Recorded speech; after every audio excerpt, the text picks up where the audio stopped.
Mr. Speaker, the President of the State of Israel.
Members of Congress, I have the high privilege and distinct honor to present to you His Excellency Isaac Herzog, President of the State of Israel.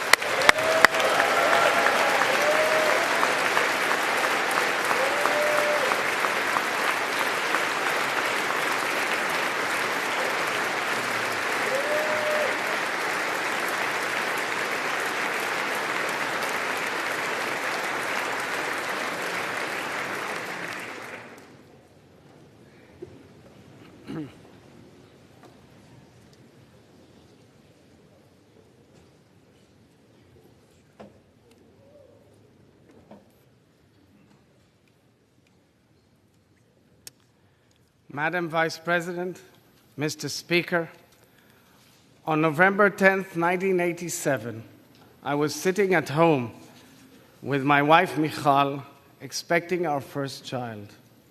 We were watching the first Israeli president invited to address a joint session of Congress in honor of Israel's 40th Independence Day.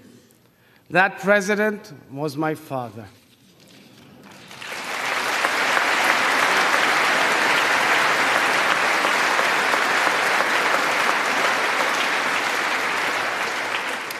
Standing here today, representing the Jewish Democratic State of Israel in its 75th year, at the very podium from which my late father, President Chaim Herzog, spoke, is the honor of a lifetime, and I thank you wholeheartedly for it.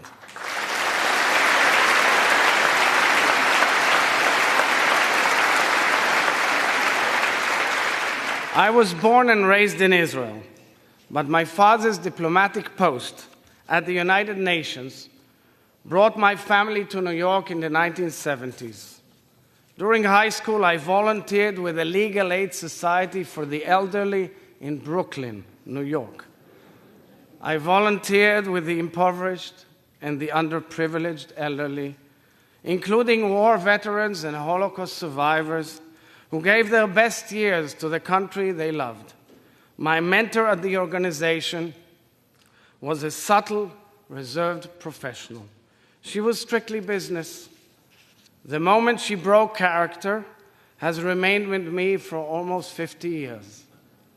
It was the day she told me the love of her life died fighting for Israel.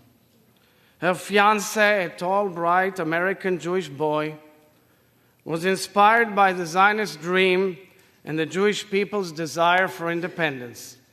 He voluntarily boarded a ship to Haifa, fought in the Israeli military, and fell in the battle for Israel's independence just weeks before their wedding. Although decades had gone by and she rebuilt her life, the cracks in her heart remained. That moment in which I learned of the life he gave for the state of Israel spoke to the very core of the bond forged between the people of the United States and the people of Israel. How the nations we built overcame loss. How deeply our stories complement each other's. How far we have all come together. Speaker McCarthy, I thank you for hosting this festive joint session of Congress celebrating the first 75 years of Israel's independence. Just a few weeks ago, during your first trip abroad as Speaker, you honored the Israeli people by addressing the Knesset in Jerusalem, the capital of the State of Israel and the Jewish people. Your sincere expression of friendship on behalf of the United States of America truly resonated with the Israelis. Thank you.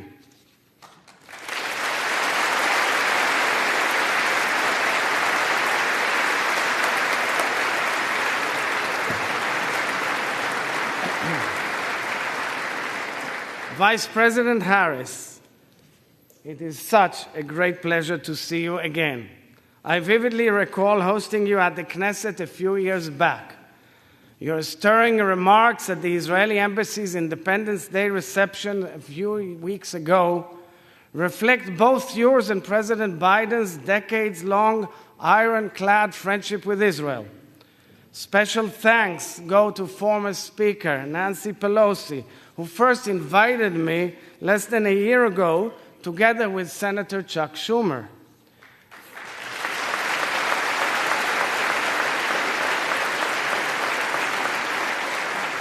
And special thanks to dear friends, Senate Minority Leader Senator Mitch McConnell and House Minority Leader Congressman Hakeem Jeffries for this bipartisan, bicameral invitation. And my thanks also to the distinguished members of the Escort Committee for greeting me so beautifully.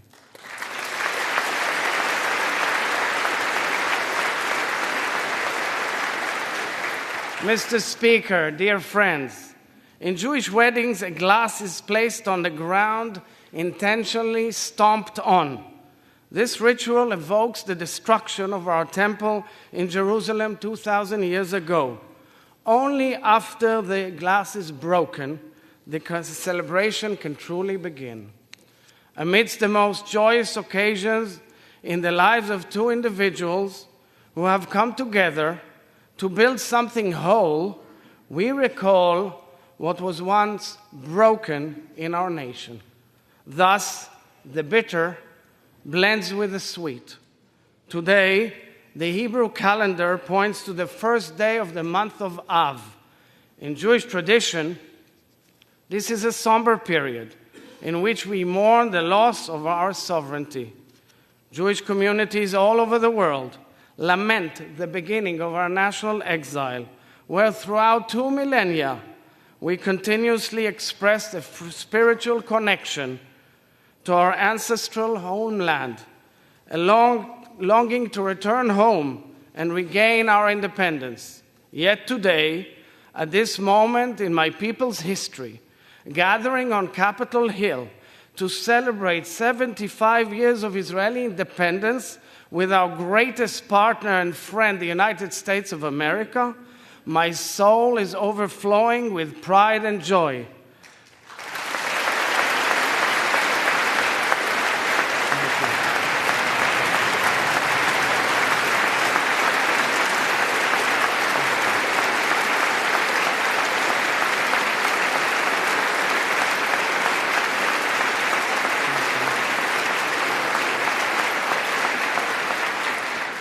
The people of Israel are grateful to no end for the ancient promise fulfilled and for the friendship we have forged.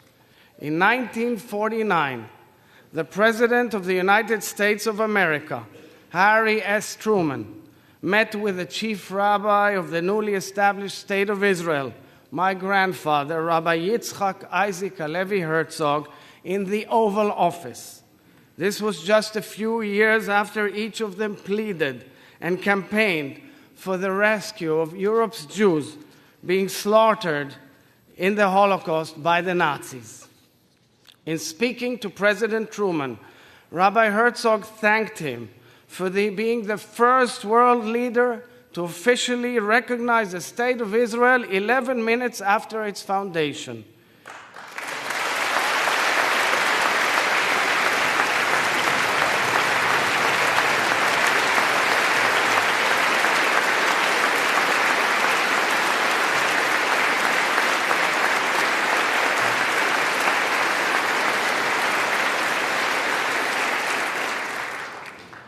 He spoke, Rabbi Herzog, of the divine providence that destined President Truman to help bring about the rebirth of Israel after 2,000 years of exile.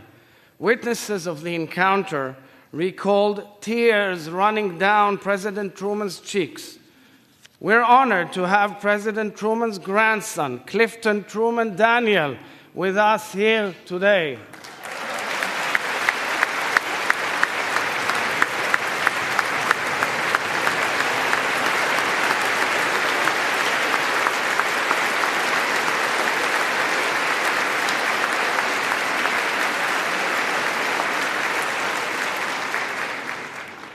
When the State of Israel was established in 1948, the land which the Almighty promised Abraham, to which Moses led the Israelites, the land of the Bible, of milk and honey, evolved into an exquisite land of democracy.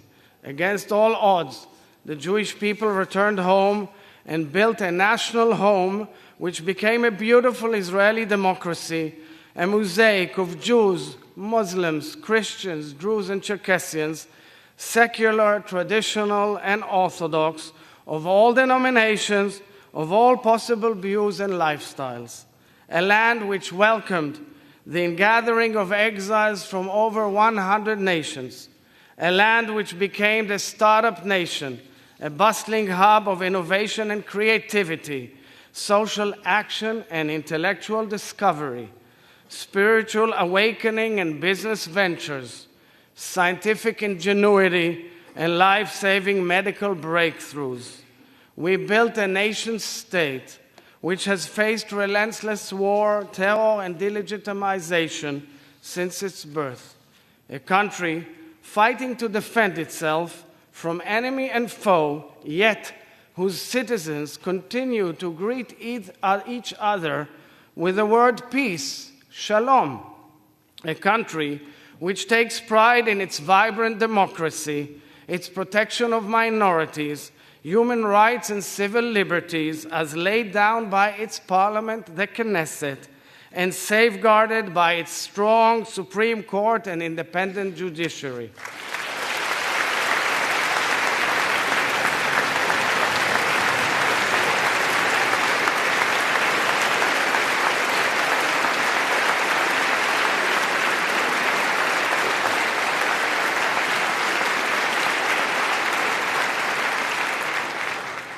a state founded on complete equality of social and political rights to all its inhabitants, irrespective of religion, race, or gender, as stipulated explicitly in Israel's Declaration of Independence, a country which is ever evolving, a diverse amalgam of accents, beliefs, backgrounds, and customs, truly a modern-day miracle.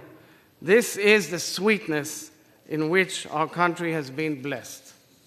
However, dear friends, the bitter casts a dark shadow on our country, on our region, and on the world. Mr. Speaker, perhaps the greatest challenge Israel and the United States face at this time together is the Iranian nuclear program. Let there be no doubt, Iran does not strive to attain nuclear energy for peaceful purposes.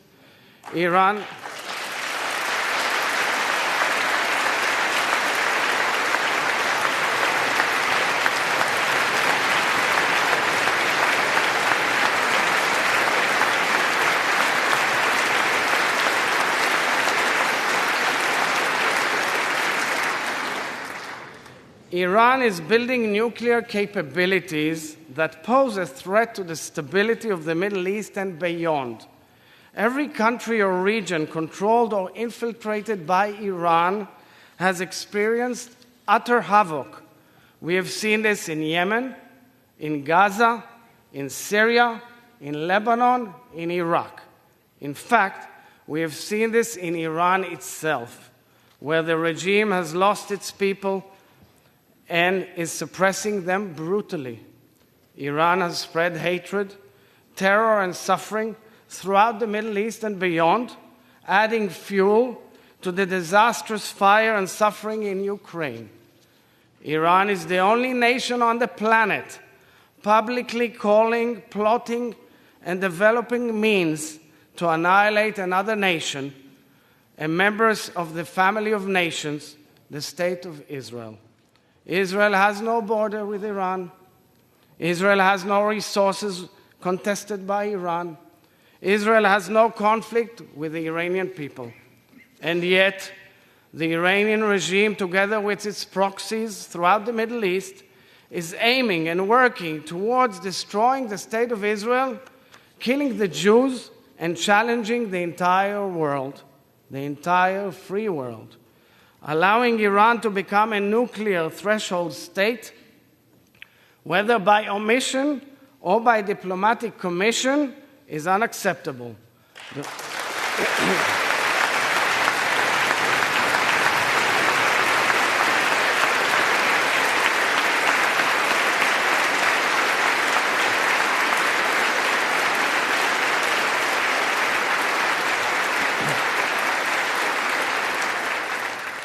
The world cannot remain indifferent to the Iranian regime's call to wipe Israel off the map.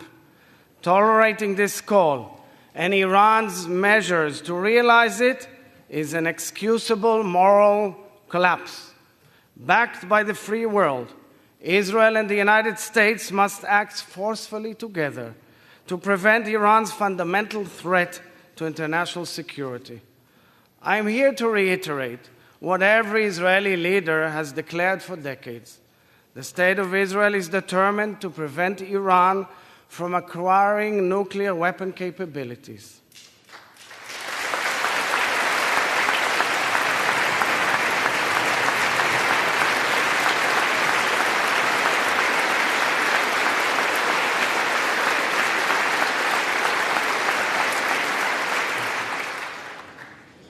Mr. Speaker, we are proud to be the United States' closest partner and friend.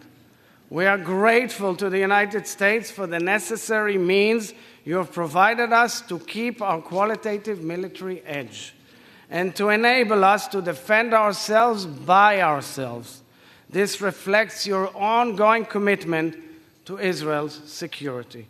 We are also tremendously proud that ours is a two-way alliance in which Israel has been making critical contributions to the national security interests of the United States of America in numerous ways. Thank you, dear members of Congress, for your support of Israel throughout history and at this critical moment in time.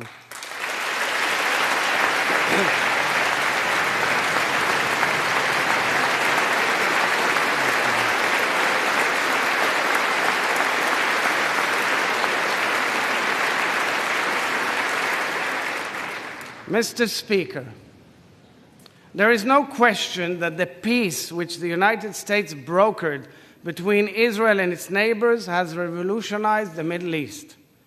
The historic peace treaties with the Arab Republic of Egypt and the Hashemite Kingdom of Jordan have demonstrated the many blessings of opting out of the cycle of war.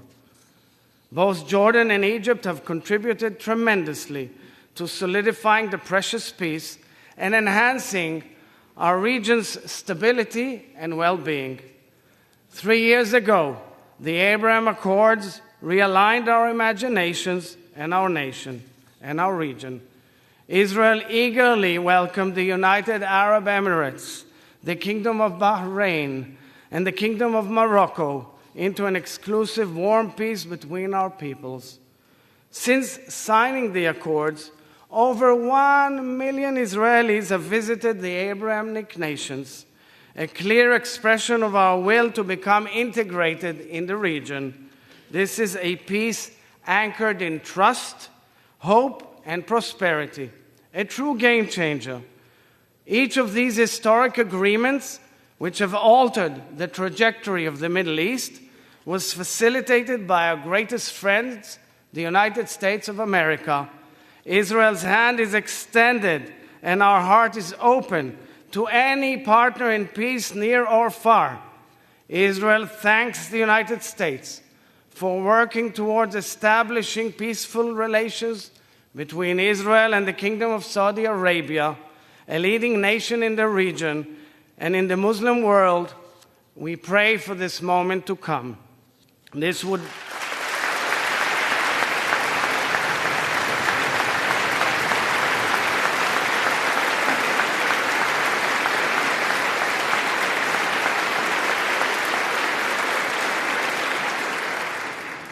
would be a huge sea change in the course of history in the Middle East and the world at large. My deep yearning, Mr. Speaker, is for Israel to one day make peace with our Palestinian neighbors.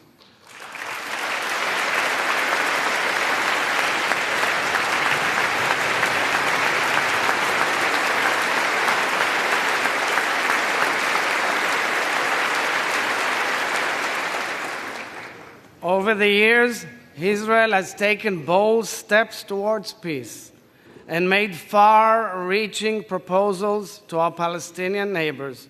However, true peace cannot be anchored in violence, notwithstanding the deep political differences and the numerous challenges that surround the Israeli-Palestinian conflict and relations, and I do not ignore them.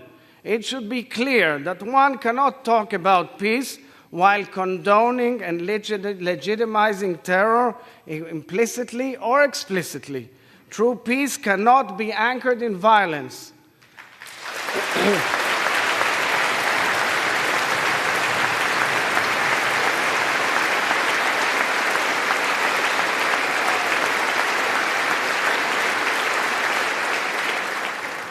Palestinian terror against Israel or Israelis undermines any possibility for a future of peace between our peoples.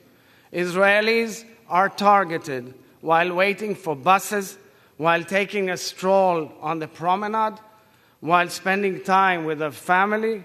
At the same time, successful terror attacks are celebrated, terrorists are glorified, and their families are financially rewarded for every Israeli they attack. This is inconceivable. It is a moral disgrace. Terror is not a bump in the road. Terror is hatred and bloodshed. It contradicts humanity's most basic principles of peace.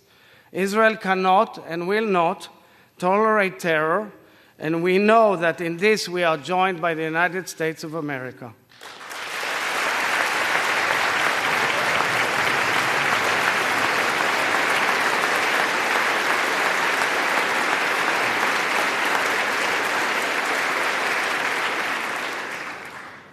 2 Israeli soldiers, Oron Shaul and Hadar Goldin, and 2 civilians, Hisham al-Said and Avera Mengistu, are being held hostage by Hamas for years for the sole purpose of torturing the families they left behind.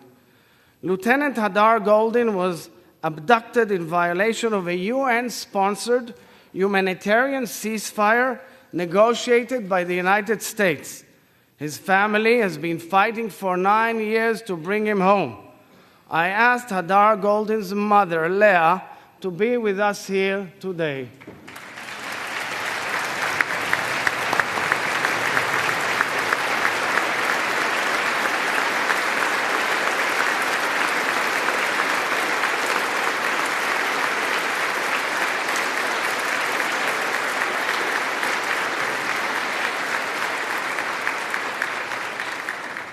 We pray for her son's return, as well as the 3 other Israelis.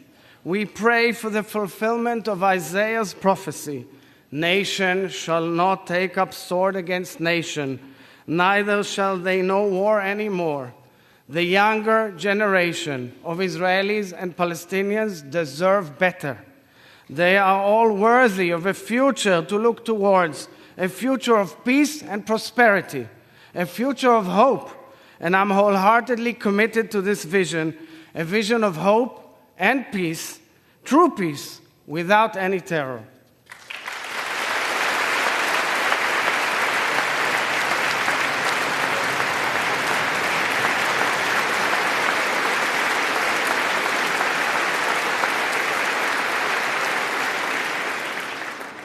Mr. Speaker, dear friends, the sacred bond we share is unique in scope and quality because it is based on values that reach across generations, across administrations, across governments and coalitions, carrying us through times of turmoil and elation.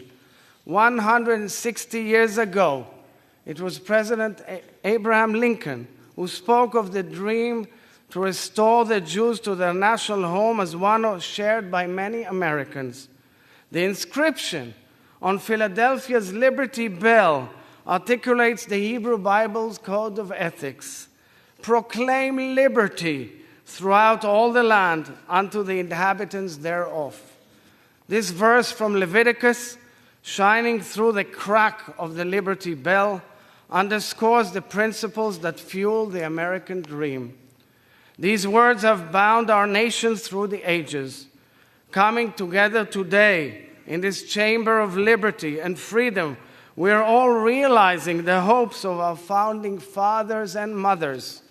We are very proud, so very proud, of the true friendship we have forged, a mutually beneficial partnership that has withstood challenges and weathered great disagreements because it is based not on uniformity of approach, but on the ultimate currency of trust.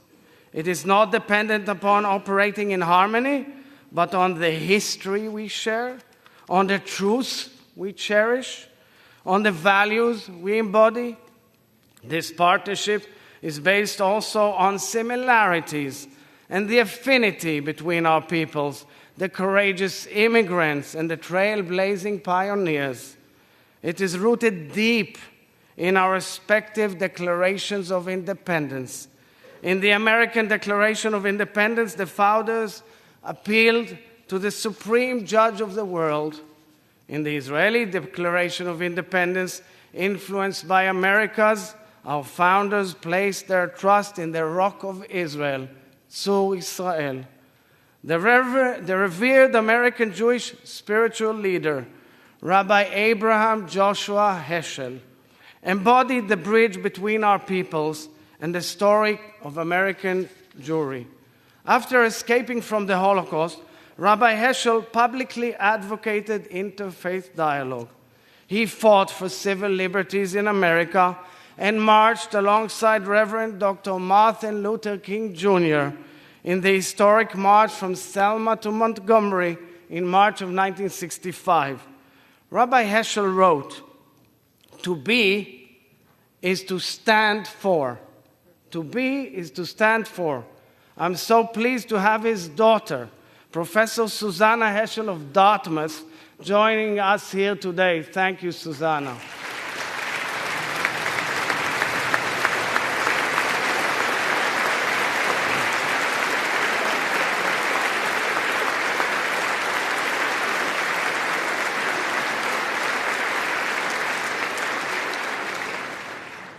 Susanna, your father reminds us that the principles we defend make us what we are. Ultimately, Israel and the United States stand, and indeed have always stood, for the same values. Our two nations are both diverse, life-affirming societies that stand for liberty, equality, and freedom. At our core, both our peoples seek to repair the cracks in the world. Having said this, I'm really well aware that our world is changing. A new generation of Israelis and Americans are assuming leadership roles, a generation that was not privy to the hardship of Israel's formative years, a generation that is less engaged in the roots that connect our peoples, a generation that perhaps takes for granted the U.S.-Israel relationship. Yet, at this moment, I am optimistic, because to me it is clear that the shift in generations does not reflect changing values, nor does it indicate changes in our interests.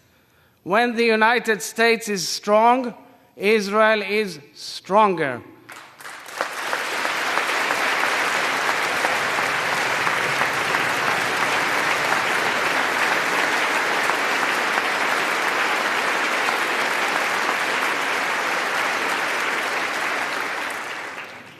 And when Israel is strong, the United States is more secure.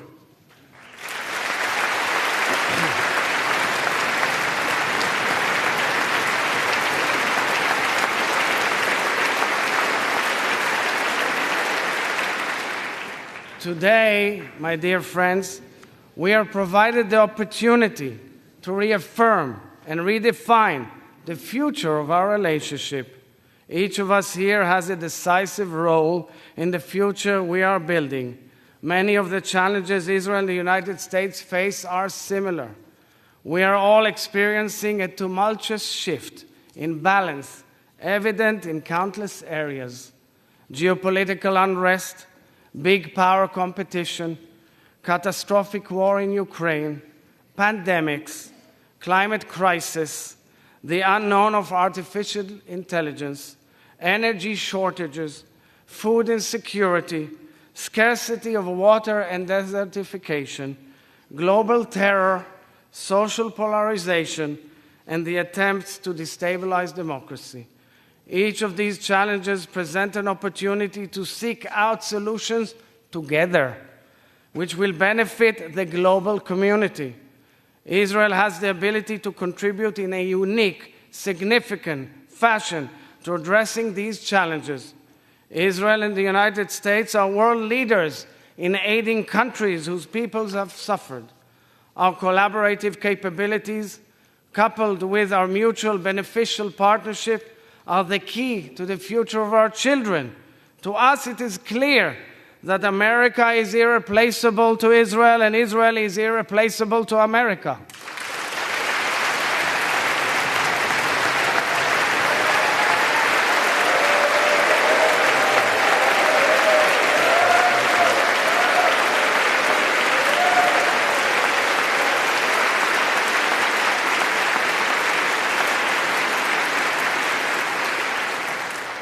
It is time to design the next stage of our evolving friendship and our growing partnership together.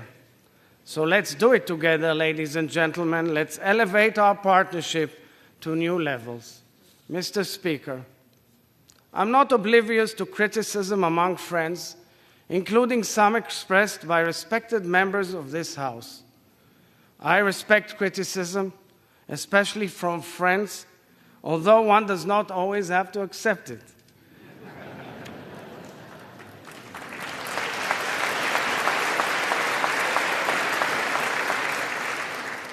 But criticism of Israel must not cross the line into negation of the State of Israel's right to exist.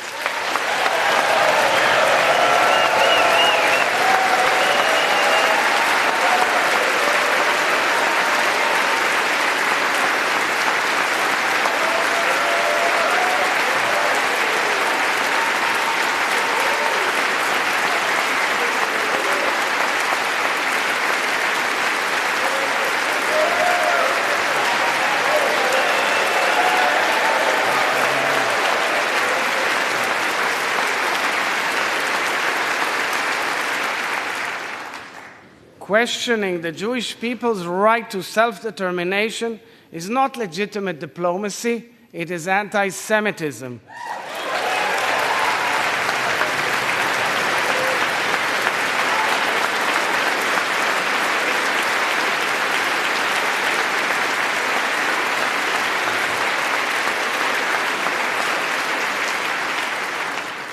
Vilifying and attacking Jews, whether in Israel, in the United States, or anywhere else in the world, is anti-Semitism.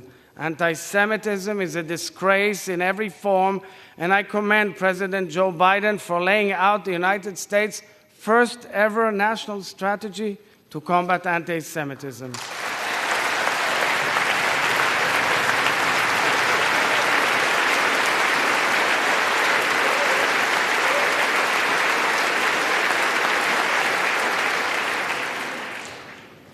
Dear friends, it's no secret that over the past few months, the Israeli people have engaged in a heated and painful debate.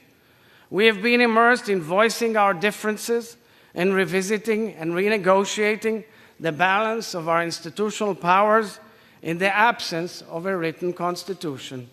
In practice, the intense debate going on back home, even as we speak, is the clearest tribute to the fortitude of Israel's democracy.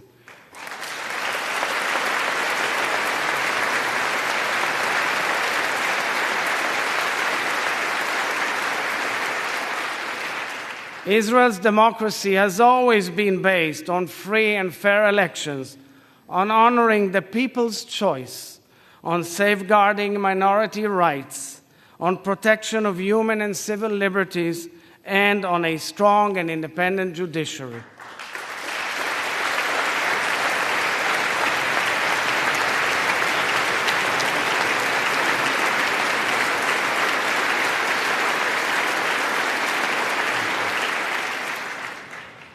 Our democracy is also 120 members of Knesset, comprised of Jews, Muslims, Christians, Druze, representing every opinion under the Israeli sun, working and debating side by side.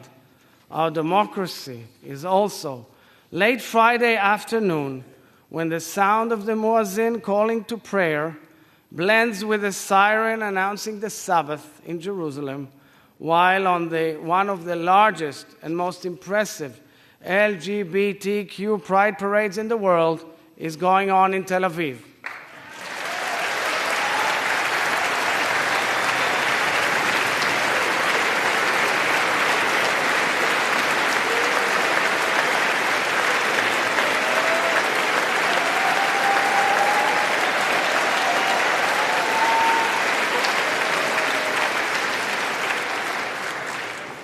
Our democracy is also reflected in protesters taking to the streets all across the country to emphatically raise their voices and fervently demonstrate their points of view.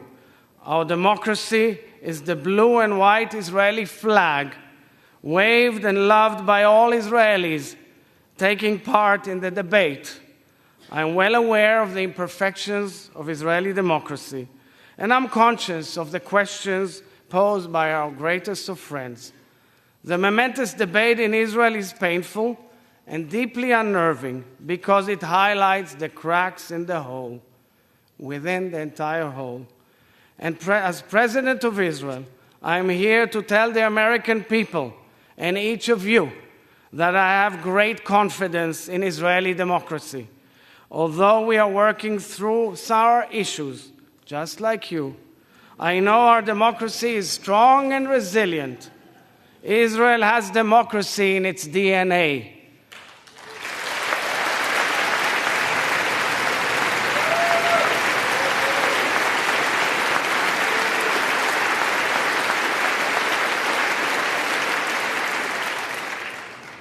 I am deeply mindful of the challenge which this moment presents to Israeli society, and I've made it the priority of my presidency to play a leading role in this critical and emotional public discussion. I will say to you, dear friends, in English, what I've said to my people, my sisters and brothers in Hebrew back home. As a nation, we must find a way to talk to each other, no matter how long it takes. As head of state, I will continue doing everything to reach broad public consensus and to preserve, protect, and defend the state of Israel's democracy.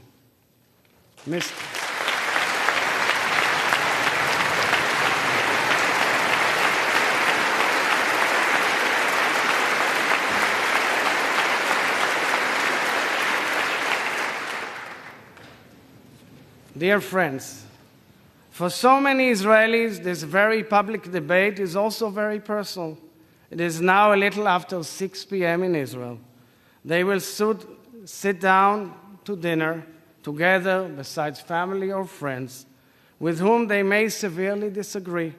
But they are and they will always remain family. Israel and the United States will inevitably disagree on many matters. But we will always remain family. Our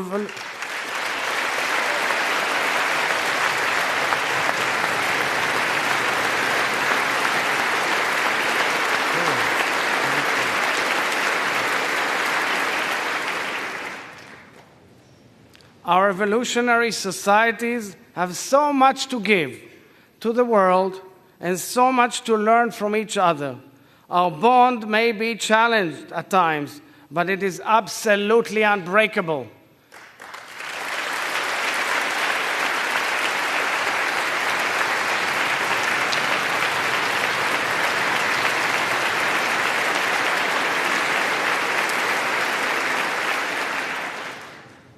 The Israeli national anthem Hatikva is a song of hope. The late Rabbi Lord Jonathan Sacks wrote that in Judaism, hope is an active virtue which requires a great deal of courage. Hope is the belief that together we can make the world better, that we can overcome any setback and heal the fractures in our world. Israel's first 75 years were rooted in an ancient dream. Let us base our next 75 years on hope, our shared hope that we can heal our fractured world as the closest of allies and friends. Thank you, members of both houses, for celebrating Israel's independence. Am Yisrael Chai.